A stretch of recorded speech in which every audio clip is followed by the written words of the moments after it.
할렐루야. 우리 앞뒤 좌우로 한번 인사하겠습니다. 사랑합니다. 감사합니다. 축복합니다.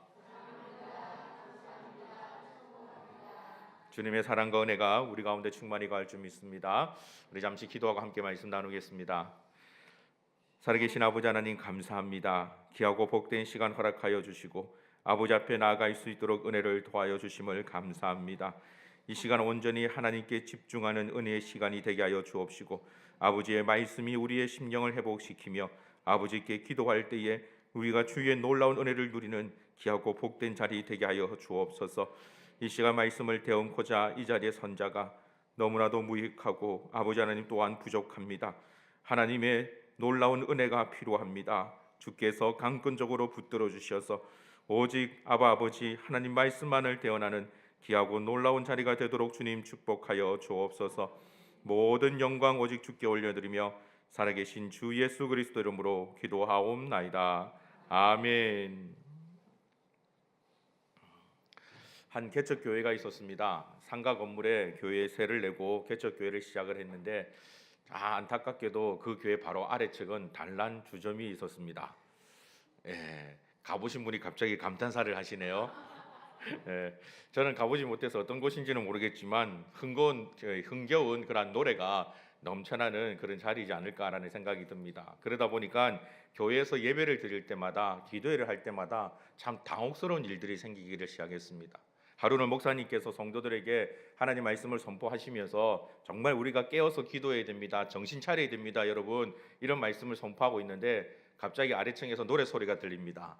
내가 왜 이러는지 몰라 도대체 왜 이런지 몰라. 그러니 참 예배가 참 은혜가 많이 깨어지는 것이죠. 하루는 목사님이 성도들에게 권면합니다. 우리는 하나님을 따라가야 됩니다. 하나님을 위해서 살아야 됩니다. 어떻게 살아야 할까요? 어디로 가야 될까요? 라고 말하는데 갑자기 아래층에서 노래가 들립니다. 비 내리는 호남선 완행. 참 그걸 타고 가야 될 일도 아니고 참 곤란한 일들이 많이 생기기 시작했습니다. 그러니 교회에서 자연스럽게 기도 제목이 한 가지 생기기 시작했습니다. 하나님, 저 단란주점을 다른 데로 좀 옮겨 주십시오. 다른 데로 좀 가도록 하나님 좀 도와주십시오. 라고 기도를 시작했습니다. 그렇게 기도한 지가 한 주가 가고 한 달이 가고 여러 날이 지났는데도 불구하고 단란주점은 전혀 움직일 그런 기미가 보이지 않았습니다. 그러더니 기도하다가 이제는 조금 더 감정이 쌓이기 시작해서 하나님, 제발 저 단란주점에 불이라도 나서 그냥 홀라당 망하게 해주십시오. 라고 기도를 했습니다. 그렇게 기도한 지 얼마 되지 않았는데 정말 그 단란주점에 불이 나서 홀라당 망해버린 겁니다. 근데 문제는 어떻게 알았는지 이 단란주점의 사장님께서 교회에서 기도했다라는 것을 알고 그만 재판을 했습니다. 고소를 했습니다. 우리가 손해 입은 것에 대해서 손해배상을 청구를 했습니다. 내용은 이렇습니다. 교회가 기도했기 때문에 우리가 불이 나서 망했습니다. 그러니 교회가 손해배상을 해야 됩니다. 라고 재판을 청구를 했습니다. 결국 재판관 앞에 그 목사님과 그 교회 목사님과 그리고 단란주점의 사장님이 나란히 서게 되어졌습니다. 변론을 합니다. 단란주점 사장님이 얘기합니다. 재판관님, 저 교회가 저 목사님이 기도를 했기 때문에 하나님이 그 기도를 들으셔서 우리 가게에 불이 났고 완전히 망했습니다. 그러니 손해배상을 해줘야 됩니다. 라고 변론을 했습니다. 그러자 옆에 계시는 목사님이 말씀하셨습니다. 아니 재판장님, 세상에 한번 생각해 보십시오. 기도한다고 불이 납니까? 누가 과연 믿음이 대단한 걸까요? 여러분들이 만약에 그 재판관이라면 여러분들은 어떤 판결을 하시겠습니까? 저희 동기 목사님 가운데 사실 이 만들어진 예화를 듣고 그 재판관의 입장에서 정말 지혜롭게 판결을 한 것이 있습니다. 저희 모든 동기가 그 판결을 듣고 야 정말 대단하다라고 놀랐던 적이 있습니다. 어떤 판결을 하셨을까요? 잠시 후에 말씀드리겠습니다. 오늘은 이 믿음에 대해서 우리가 같이 한번 살펴보기를 원합니다. 우리가 기도할 때 가장 필요한 것 중에 한 가지가 바로 믿음입니다. 믿음 없이 기도하는 것은 마치 벽에 대고 허공에 대고 외치는 소리와도 같습니다. 기도는 그렇지가 않죠. 기도에 놀라운 능력이 있는 것은 믿음이 있기 때문에 그렇습니다. 그런데 간혹 몇몇 성도들 가운데 이 믿음에 대해서 오해하고 있는 경우가 있습니다. 어떤 것이 믿음인지, 무엇이 믿음인지 정확하게 이해하지 못하는 그런 경우가 있습니다. 오늘 이 말씀을 통해서 하나님께서 원하시는 믿음, 우리가 기도할 때 가져야 되는 믿음이 무엇인지 오늘 말씀을 통해서 함께 살펴보기를 원합니다. 17절부터 26절까지 오늘 우리가 읽었던 말씀에 보면 가장 많이 등장하는 단어가 믿음입니다. 사실 히브리서 11장은 믿음장으로 알려져 있는 그런 말씀입니다. 믿음에 대해서 정말 깊은 놀라운 은혜를 보여주고 있는 그런 말씀이죠. 특별히 17절에서 26절의 내용을 보면 여러 믿음의 인물들이 등장합니다. 첫 번째는 아브라함입니다. 17절을 보시면 아브라함은 시험받을 때에 믿음으로 이삭을 드렸으니 그는 약속들을 받은 자로 돼 그 외아들을 드렸느니라 라고 말합니다. 성경은 아브라함이 믿음으로 이삭을 드렸다라고 말합니다. 그런데 아브라함이 드린 그 이삭은 우리가 이미 알고 있듯이 아브라함의 독자입니다. 아브라함에 있어서 가장 중요하고 소중한 그런 존재입니다. 눈에 넣어도 아프지 않을 그런 아들입니다. 그런 아들을 드리는 것이 믿음일까요? 우리가 믿음을 가지기 위해서는 이와 같이 아들을 드려야만 할까요? 성경은 또 다른 믿음의 인물을 우리에게 말하고 있습니다. 20절에 보시면 믿음으로 이삭은 장차 있을 일에 대하여 야곱과 에서에게 축복하였으며 라고 되어 있습니다. 이삭은 장차 있을 일에 대하여 야곱과 에서에게 축복하였는데 사실 이삭은 장차 있을 일에 대해서 잘 알지 못했습니다. 어떠한 일이 생길지 그는 알지를 못했습니다. 그래서 성경을 이미 자세히 알고 있는 분은 알고 계시겠지만 이삭이 축복하기를 원했던 것은 에서였습니다. 야곱이 아니었습니다. 그러나 결국 그 축복을 이어받은 것은 야곱이었죠. 그렇다면 이 이삭이 갖고 있었던 믿음은 과연 어떤 믿음일까요?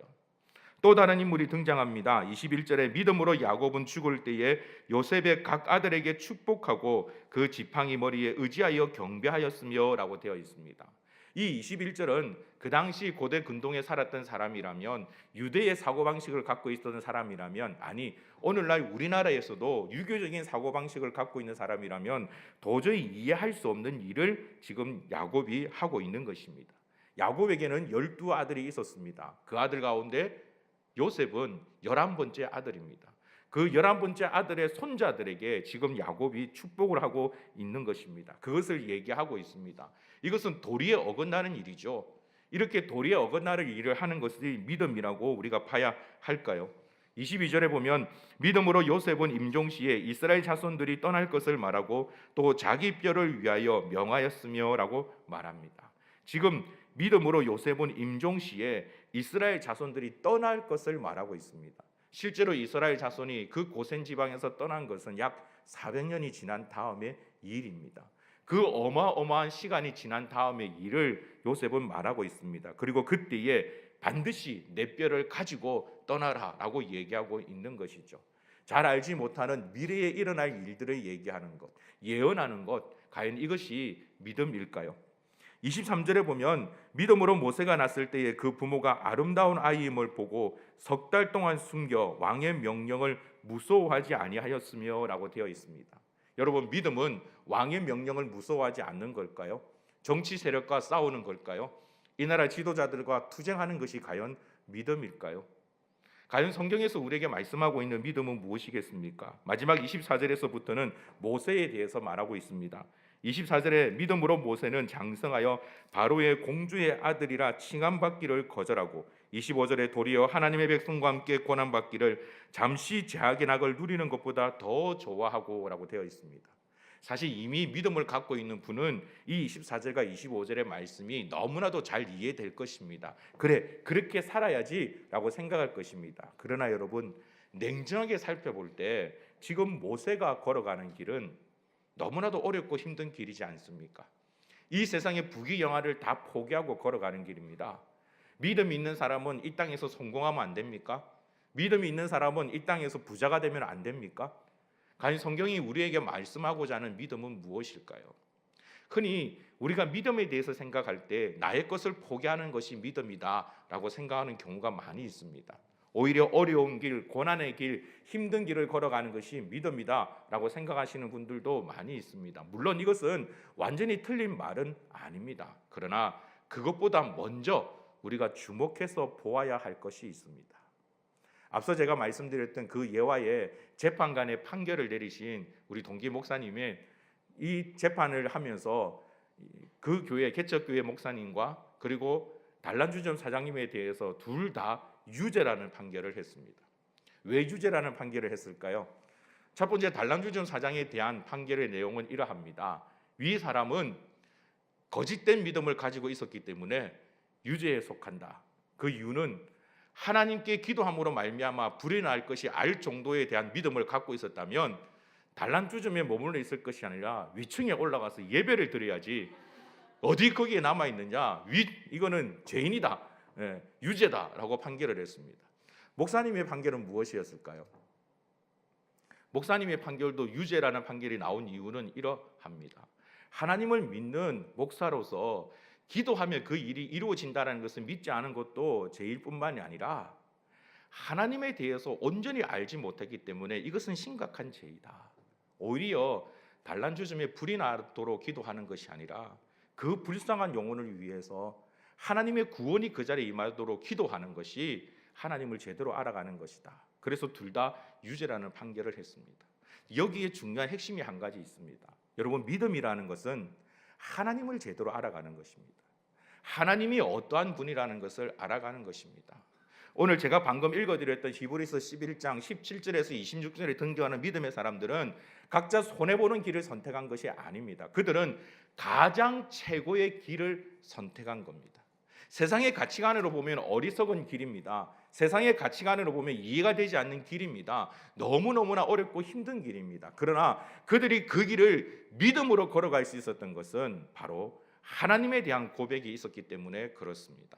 믿음은 하나님에 대한 고백이 어떠한가에 따라서 그 믿음의 깊이가 달라지는 것입니다. 여러분, 오늘 우리가 읽었던 말씀 가운데 19절 말씀을 보십시오.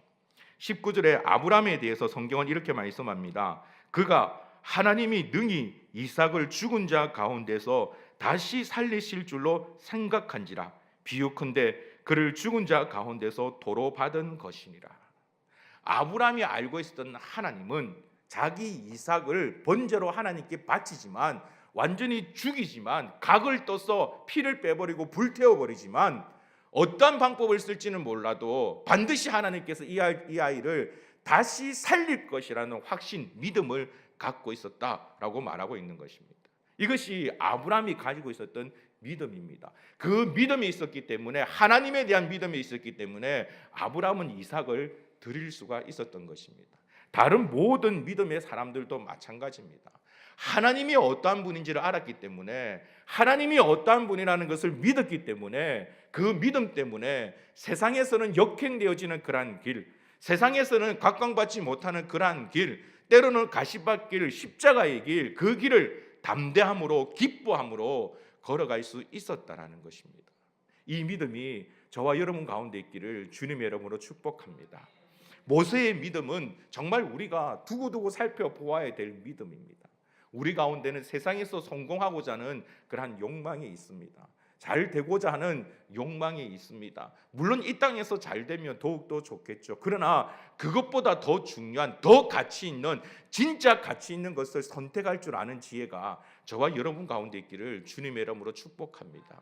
왜 모세가 바로의 그 공주의 아들이 되는 것을 포기했을까요? 그것보다 더 값진 것이, 더 놀라운 가치를 갖고 있는 것이 바로 하나님이라는 것을 이 모세는 믿었기 때문에 그렇습니다.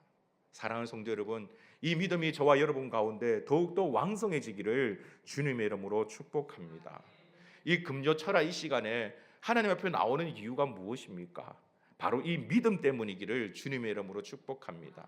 세상 사람들은 지금 이 시간대를 불금이라고 얘기를 합니다. 불금이 무슨 뜻이냐고 물어봤더니 불타는 금요일이라고 얘기를 하더라고요. 정말 자기 자신을 위해서, 자기 만족을 위해서, 자기 기쁨을 위해서 마음껏 즐기는 시간이 바로 이 시간입니다. 얼마나 좋겠습니까? 마음껏 즐길 수 있으니 얼마나 좋겠습니까? 물론 여러분들은 음주 가무에서 멀어져 있으니 즐긴다고 말하니까 별로 와닿지 않죠. 저의 식으로 얘기를 한다면 마음껏 고기 먹을 수 있는 시간, 마음껏 자기 자신을 위해서 무언가를 할 수 있는 시간, 그 시간을 즐길 수 있는 때가 불타는 금요일 아니겠습니까? 정말 한 주 동안 직장에서 자기가 살아가고 있는 그 삶의 초소에서 힘들고 어렵게 살아가다가 정말 이 시간만큼은 마음껏 살아갈 수 있는 시간, 그래서 세상 사람들은 불타는 금요일 이 시간만을 바라보면서 살아가고 있습니다. 그러나 하나님이 어떠한 분이라는 것을 아는 바로 저와 여러분들은 그것보다 더 가치 있는 일이 하나님 앞에 나아가는 일인 줄 믿기 때문에 이 자리에 나오신 줄 믿습니다. 그 믿음의 고백에 기도의 능력이 나타나는 것입니다. 하나님이 어떠한 분이라는 것을 우리가 알고 고백할 때 바로 그 자리에서 성령의 놀라운 역사가 나타나는 것입니다. 우리로부터 시작되는 것이 아닙니다. 우리의 힘으로부터 시작되는 것이 아닙니다. 우리에게 뭔가 능력이 있기 때문에 그러한 일들이 되어지는 것이 아닙니다. 하나님을 경외하는 자리, 하나님을 인정하는 자리, 하나님을 창조주 하나님으로, 하나님을 이 세상 모든 만물을 주관하시는 유일하신 하나님으로 인정하는 바로 그 자리에서 성령의 놀라운 역사가 나타나게 되어지는 것입니다. 사랑하는 성도 여러분, 오늘 우리가 이 밤에 이 믿음의 고백을 가지고 기도하며 나아가는 자들이 되길 주님의 이름으로 축복합니다. 저 마산 옆에 있는 한 교회에서 어렵고 힘든 일들이 있었다라고 합니다. 너무나도 어렵고 힘든 일들 때문에 교회가 큰 환란, 큰 분란에 빠졌습니다. 결국 그 일로 말미암아 그 교회 목사님과 그 교회 장로님과의 큰 싸움이 일어나기 시작했습니다. 감정적인 대립들이 점점 더 극에 달하기 시작했습니다. 결국은 목사님과 장로님 두 분이 그만 교회에서 싸우셨답니다. 그러면서 장로님께서 하셨던 말씀이 계급장 떼고 오늘 한번 붙어보자. 목사고 장로고 계급장 떼고 오늘 한번 붙어보자라고 싸우기 시작했답니다. 그런데 그 교회의 주일학교 1학년 아이가 갑자기 그 모습을 보더니 옆에 있는 엄마에게 물었습니다. 엄마, 계급장 떼는 게 뭐야? 그건 어떤 거야? 라고 물었습니다. 근데 그 이야기가 이 장로님 귀에 들어왔습니다. 갑자기 가슴이 두근거리기를 시작했습니다. 하나님 앞에서 계급장을 떼고 붙어보자는 그 얘기가 얼마나 무서운 이야기인지 자기의 가슴을 두근거리기를 시작했습니다. 갑자기 이 장로님이 싸우다 말고 그 자리에서 무릎을 꿇고 전후 사정 무언가는 다 상관없이 무조건 제가 잘못했습니다. 무조건 제가 잘못했습니다. 목사님이 잘하셨기 때문에 제가 잘못했다고 얘기하는 것이 아닙니다. 지금 이 시간 하나님 앞에서 제가 잘못했다라고 고백하는 겁니다. 내가 하나님을 믿기 때문에 모든 책임은 제가 지겠습니다 라고 장로님이 선언을 했습니다. 그러자 조금 전까지 열심히 싸우셨던 그 목사님도 동일하게 그곳에 무릎을 꿇고 아닙니다. 제가 잘못했습니다. 제가 하나님 앞에 잘못했습니다. 제가 목사로서 정말 하지 말아야 될 행동을 했습니다. 우리 하나님 앞에 기도합시다. 하나님 앞에 기도합시다. 그 일이 교회가 회복되어지는 놀라운 일로 이어졌다라고 합니다. 사랑하는 성도 여러분, 우리는 살아가면서 하나님을 믿는다라고 고백하지만 사실 우리의 환경, 형편 속에서 일어나는 많은 일들 가운데 하나님을 인정하지 않을 때가 참 많이 있습니다. 이것은 되지 않을 것이라고 생각할 때가 참 많이 있습니다. 그것조차 하나님을 경외하는 일이 아닙니다. 오히려 하나님을 모욕하는 일임을 여러분 기억해야만 합니다. 전도할 때도 그런 일들이 있습니다. 저분은 정말 열심히 전도해도 되지 않을 거야. 물론 내 힘으로 열심히 전도하면 되지 않습니다. 그러나 아무리 악한 자라도 성령께서 역사하시면 단번에 주께로 돌아올 줄 믿습니다. 그게 하나님을 향한 믿음의 고백이지 않습니까? 이 믿음이 있기 때문에 우리는 기도할 수 있습니다. 이 믿음이 있기 때문에 우리는 하나님 앞에 엎드릴 수 있는 것입니다. 사랑하는 성도 여러분, 이 믿음의 고백을 다시금 회복할 수 있는 저와 여러분이 되기를 주님의 이름으로 축복합니다. 하나님의 팔이 줄어들지 않았습니다. 하나님의 입이 줄어들지 않았습니다. 하나님의 능력이 줄어들지 않았습니다. 우리 하나님이 지금 주무시거나 아니면 조시는 분이 아닙니다. 여전히 하나님은 동일하신 분입니다. 그러나 성경에서 보고 있는 그 놀라운 일들이 우리 가운데 나타나지 않는 것은 우리의 믿음이 줄어들었기 때문입니다. 하나님을 하나님으로 인정하는 믿음이 줄어들었기 때문에 그렇습니다. 사랑하는 성도 여러분, 이 믿음의 야성을 회복할 줄 아는 자가 되길 주님의 이름으로 축복합니다. 하나님은 능치 못함이 없습니다. 하나님은 부족함이 없습니다. 하나님은 지금도 우리의 모든 기도를 듣고 응답하실 수 있는 분입니다. 그러므로 오늘 이 밤에 그 하나님을 바라보며 하나님을 향한 믿음의 고백으로 기도하며 나아갈 수 있는 저와 여러분이 될 수 있기를 주님의 이름으로 축복합니다.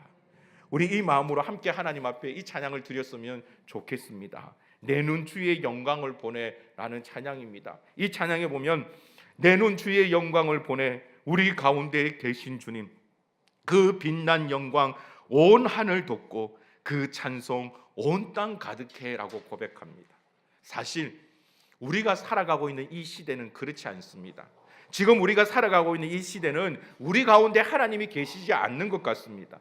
지금 우리가 살아가고 있는 이 시대는 하나님의 그 빛난 영광이 온 하늘을 돋고 있는 것이 아니라 눈을 씻고 찾아봐도 그 빛난 영광을 찾을 수 없는 그러한 때인 것 같습니다.